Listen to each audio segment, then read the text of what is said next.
மனிதன் ஆன்மீக வளர்ச்சி பெற என்னவாக மாற வேண்டும்?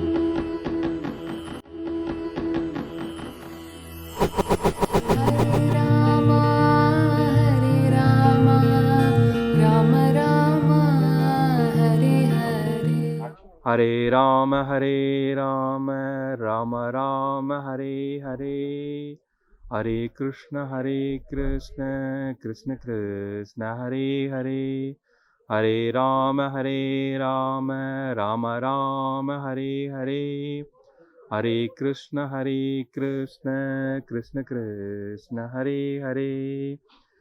ஸ்லோகம். कार्पण्यतोष पगत स्वभावः पृच्छामि त्वं धर्म सम्मूढचेताः, यश्रेयस्य निषिद्धं ब्रूहि तन्मे शिष्यस्तेऽहं साधि मां त्वां प्रपन्नम्.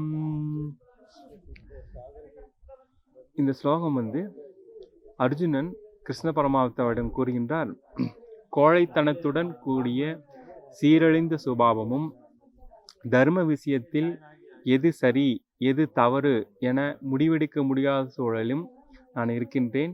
எனக்கு ஒரு தகுந்த உபாயத்தை கூறுங்கள் கிருஷ்ணா.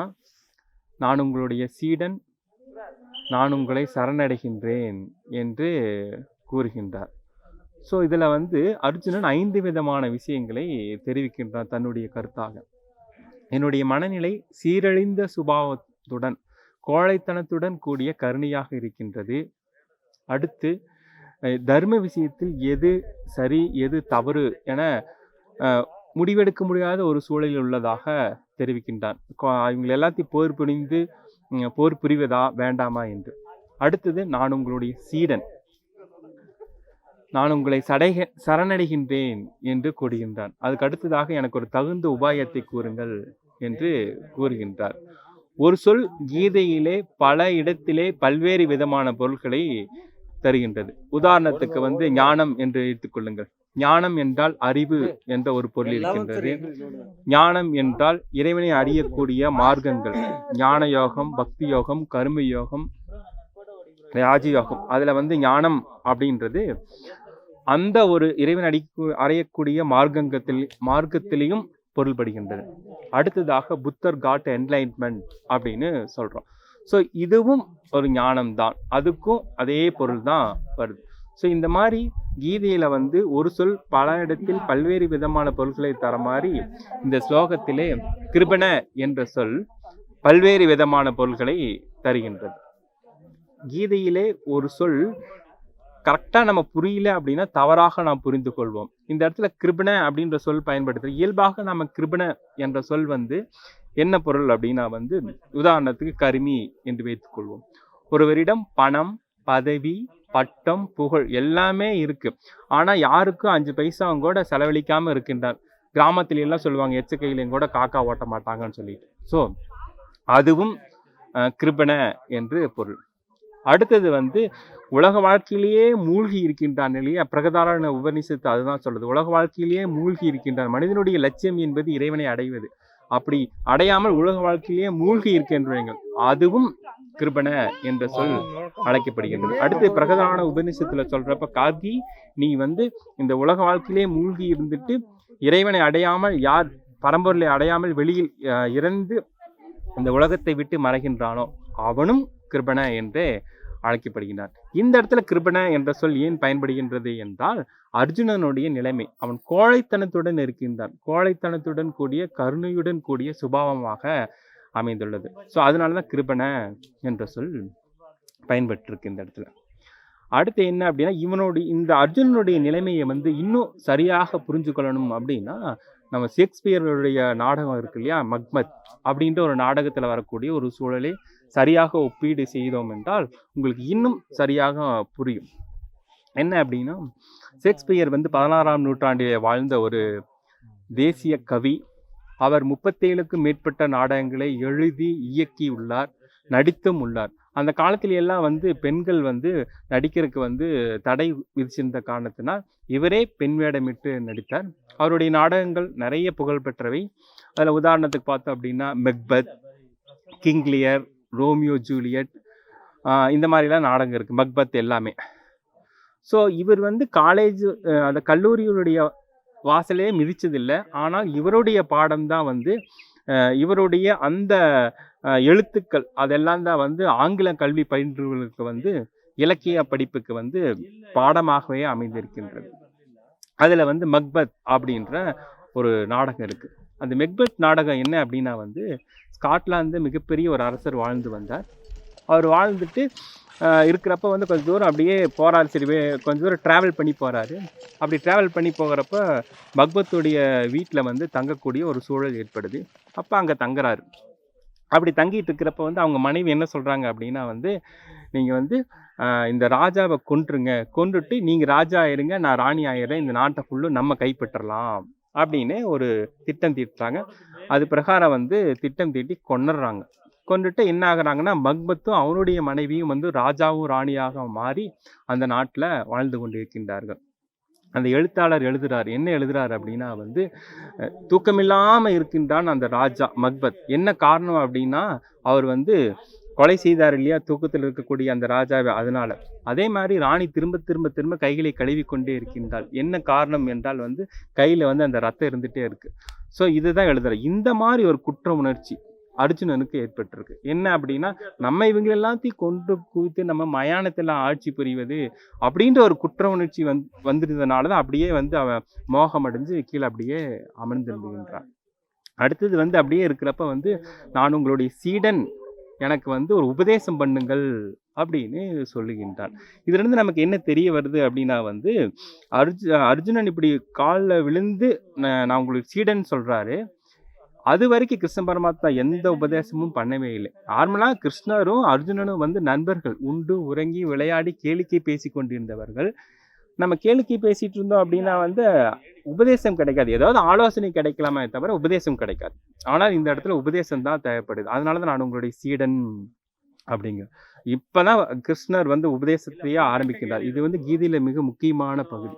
ஆனால் அர்ஜுனன் வந்து போய் அங்கே போய் தேர் 2 படையலுக்கு நடுவில் போய் நிறுத்து அப்படின்னு சொல்கிறப்ப அப்பவும் கிருஷ்ண பரமாத்மா ஒன்றும் பேசலை. அவன் வந்து எல்லாத்தையும் கொன்னுடுவேன்னு சொல்கிறான், அப்பவும் பேசலை. அவன் வில்ல கீழே போட்டு அமைதியாக உட்காந்துருக்கான், அப்பவும் சொல்லவே இல்லை, எதுவுமே பேசுறது. இது வந்து நமக்கு என்ன தெரிய வருதுன்னா ஒருத்தருக்கு அட்வைஸ் பண்ணணும் அப்படின்னா வந்து அவர்கள் உங்களுக்கு சீடனாக இருந்தால் மட்டுமே அவருடைய மனதிலே வந்து மிகப்பெரிய மாற்றம் ஏற்படும். இல்லைன்னா ஏதோ கேட்பாங்க, இந்த காதில் வாங்கிட்டு அந்த காதில் வந்து போகிற மாதிரி தான் இருக்கும் அப்படின்னு தெரிய வருது. அப்போ நான் உங்களுடைய சீடன் அப்படின்னு சொல்றாரு.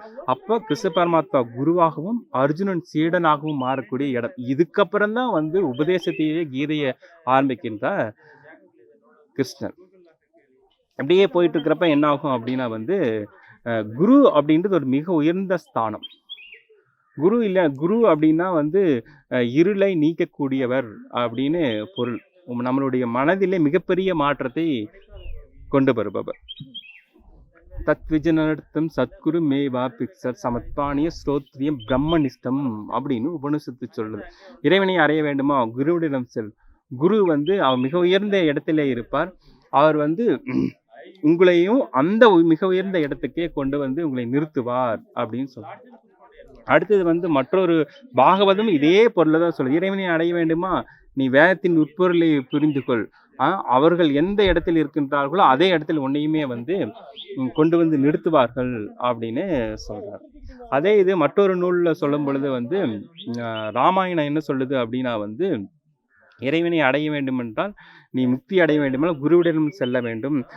அப்படி குருவிடம் செல்லாத வரை உனக்கு முக்தி என்பதே கிடையாது அப்படிங்கிறார். அர்ஜுனனே மற்றொரு இடத்துல நிற்கிறப்ப வந்து கிருஷ்ண பரமாத்மா சொல்றார். என்ன சொல்றார் அப்படின்னா நீ குருவிடம் செல், நிறைய சேவை செய், பணிவாக இரு. அப்படி இருந்தால் மட்டுமே வந்து உனக்கு அவர்கள் ஞானியாக இருக்கின்ற காரணத்தினால் உங்களுக்கும் அந்த ஞானத்தை உபதேசம் பண்ணுவார்கள். நீ சேவை செய், அவரிடம் குருவிடம் பணிவாக இரு என்று கூறுகின்றார். இதே இடத்துல நீங்க பாத்தீங்க அப்படின்னா கிருஷ்ணனாக இருந்தாலும் சரி, ராமராக இருந்தாலும் சரி, 2 பேருமே வந்து குருவிடம் போய் சரணடைச்சாங்க. கிருஷ்ணர் வந்து ஆயக்கலைகள் 64ஐயும் கற்றார். அது வந்து சாந்திபனி குருகுலத்திலிருந்து கற்றார். அதே மாதிரி தூய பிரம்மம் ராமர் அப்படின்றது அவரும் வந்து வசிஷ்டர்கிட்ட போய் எல்லாமே கற்றுக்கொண்டார் இல்லையா. அது வந்து சுதாமா அப்படின்றவர் கிருஷ்ணருடைய நண்பராக இருக்கின்றார். சுதாமா சொல்றாரு, என்ன சொல்றாரு அப்படின்னா வந்து கிருஷ்ணா, நீதான் இந்த உலகத்தை படைத்தாய், வேதமே உன்னுடைய உடலாக இருக்கின்றது, இருந்த போதிலும் கூட நீ அறிவை கொண்டுதான் வேதத்தை படைத்தாய், இருந்த போதிலும் கூட நீ போய் ஆயக்கலைகளில் 64 சாந்திமி குறுகணிகளை கற்றாய் என்றால் அதெல்லாம் ஒரு லீலை. அதே மாதிரி நீ இப்படி இருக்கிறது மற்றவங்களுக்கும் ஒரு உதாரண புருஷராக இருக்கின்றார். மற்ற ஜீவன்கள் எல்லாமே முக்தி அடையணும் அப்படின்ற பொருட்டு தான் நீ அப்படி செஞ்சிருக்கின்றாய் என்று கூறுகின்றார். இப்போ ராமரோ கிருஷ்ணரோ போய் அவங்க கல்வி கற்கணும் இல்லை. ஏன் அவர்கள் குருவிடம் போன்றார்கள் என்றால் நம்மளும் குருவிடம் சென்று அந்த கல்வியை கற்க வேண்டும் என்று நமக்கு தெரிய வருகின்றது. நம்ம இந்த இடத்துல இருக்கின்றோம். சீடன் எப்படி இருக்கணும் அப்படின்னா மிகவும் பணிவா நேர்மையா இருக்கணும். அப்பதான் குருவனுடைய ஆற்றல் நமக்கும் வந்து சேரும். இந்த தலைக்காவேரி அப்படின்ற இடத்துல தான் நம்ம இருக்கின்றோம். ஒரு நார்மலாக ஒரு சீடனுடைய இது எப்படி இருக்கணும் அப்படின்றதுக்கு ஒரு சிறந்த உவமையாக இருக்கின்றது. இந்த தலைக்காவேரி இடம் ஒரு ஆடு தாண்டுற இடத்துல தான் முதல் உற்பத்தி ஆகுது. சின்னதாக தான் இருக்குது ஒரு ஊற்று. கர்நாடகா மாநிலத்தில் குடகு அப்படின்ற இடத்துல கூக் டிஸ்ட்ரிக்டில் இருக்குது. அங்கே அப்படியே உற்பத்தியாகி அப்படியே போய் பல மைல் தூரம் போய் தமிழ்நாடு கடலில் கலக்குது. இதனால் பல லட்சம் ஏக்கராக்கள் பயனடையுது. வேளாண்மை உற்பத்தி எல்லாம் பண்ணுறோம் இல்லையா? ஸோ அதே மாதிரி தான் ஒரு சீடன் அப்படின்றவர் எப்படி அப்படின்னா ஆரம்பத்தில் சின்னதாக பக்தின்றது துளிர் விடுது.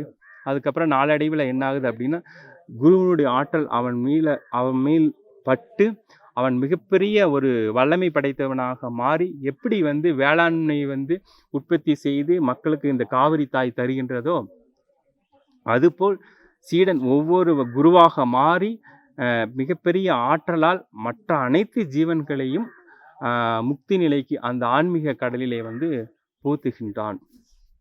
நம்ம வாழ்க்கையில் என்ன நினைக்கிறோம்?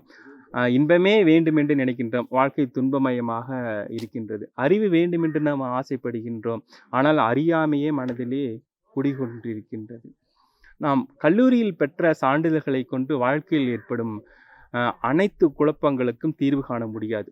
வாழ்க்கை எனும் புதிருக்கு விடை காண வேண்டுமென்றால் ஆன்மீகம் என்ற அறிவு நிச்சயம் தேவைப்படும். அப்படி அந்த அறிவு நமக்கு தேவை அப்படின்னா நம்ம ஒரு சிறந்த சீடனாக இருந்தால் மட்டும்தான் அந்த அறிவு கிடைக்கும்.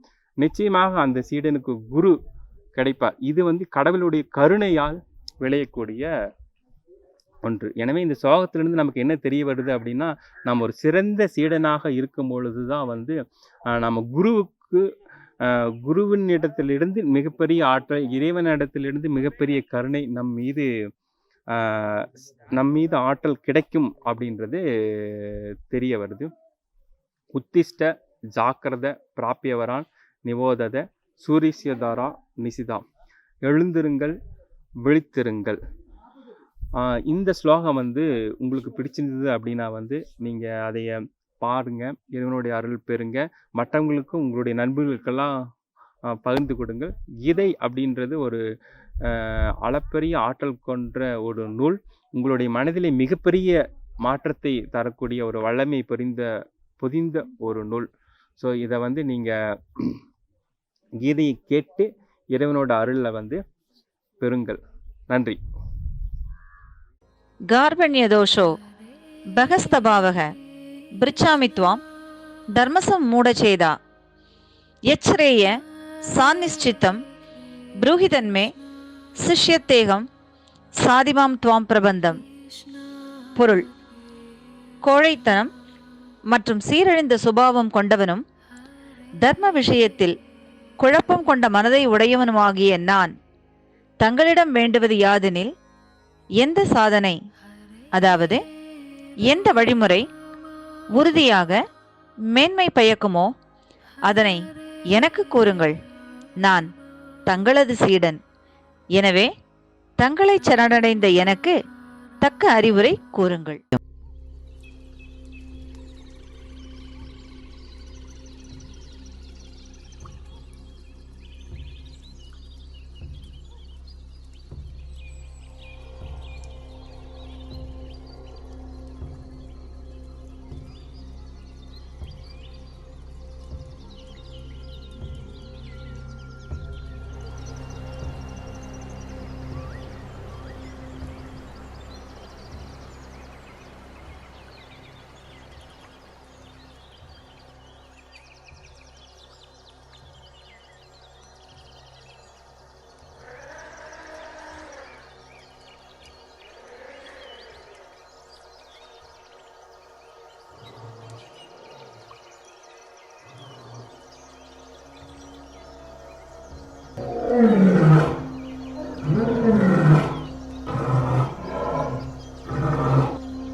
இரவு முழுவதும் நன்றாக தூங்கினேன்.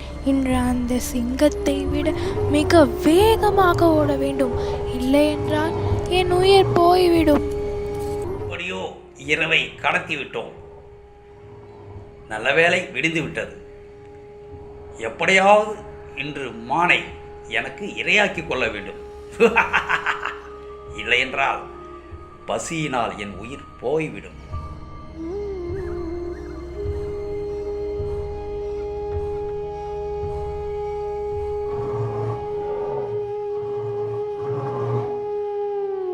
நீங்கள் சாதுவான மானாக இருக்கலாம், அல்லது மிகவும் வலிமை கொண்ட சிங்கமாக இருக்கலாம்.